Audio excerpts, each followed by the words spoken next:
आपने कहा कि लालू के डर से बीजेपी को वोट दिया था, बीजेपी के डर से लालू को 2005 से लेकर आज तक नीतीश जी को किसके डर से वोट दिया? नीतीश जी को 2 वजहों से वोट मिला है। पहली बात, जो नीतीश कुमार को वोट देता है उसका मेन वोट वही है जो लालू जी के खिलाफ वोट देता है। और दूसरा, 2005 से 2010-12 तक उनकी जो सरकार यहाँ चली उसमें कुछ काम होता, सुधार होता लोगों को दिखा, तो वो सुधारवादी लोग भी उनको वोट दिया उन लोगों ने।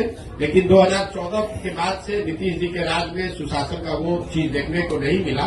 इसीलिए आप देख रहे हैं कि किसी 2010 में 206 सीट जीतने वाले नीतीश कुमार एनडीए 2020 में जब चुनाव हुआ तो उनको 125 सीट भी जीतने में मुश्किल आई।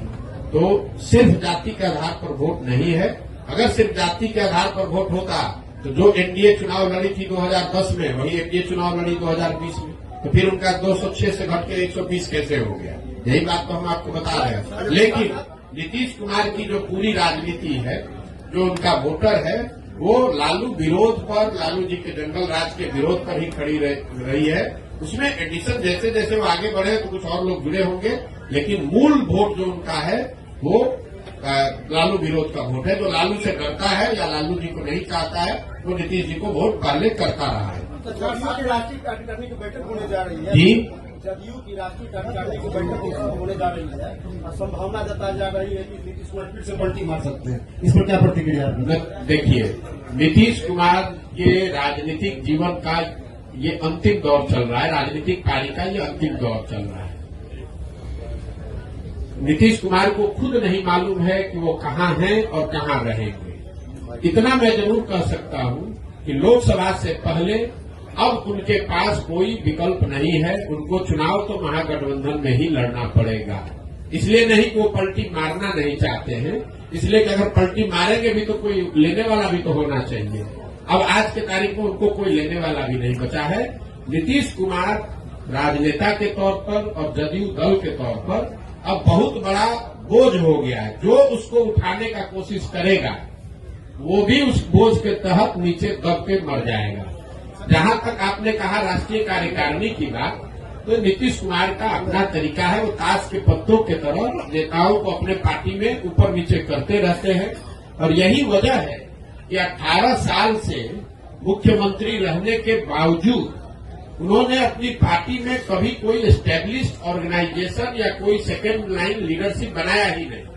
किसी को लाते हैं, उससे काम निकाला। मान लीजिए 14 में हम पर उन्होंने दाव लगाया, हमको लेकर आए, घोषणा कर दिया कि यही हमारे उत्तराधिकारी हैं, यही आगे रहेंगे। 14 में चुनाव जीत गए, उसके बाद सोचते अच्छा प्रशांत किशोर कहीं बड़ा ना हो जाए तो इसको हटा के दूसरे को बढ़ाओ।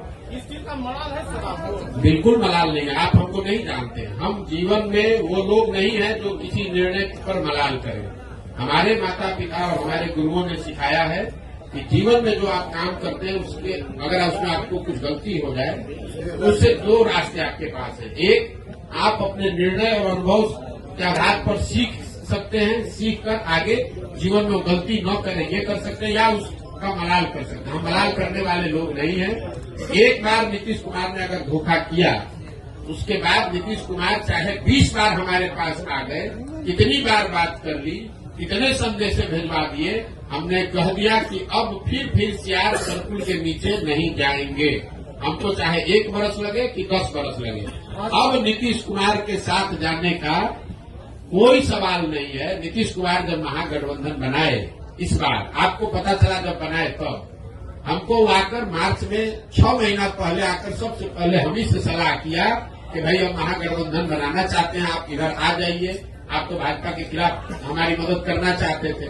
उस समय भी हमने कहा कि हम नहीं मिलेंगे, अब नहीं आ सकते हैं, आपको जो करना है वो कीजिए, हम अपनी नई व्यवस्था ही बनाना चाहते हैं।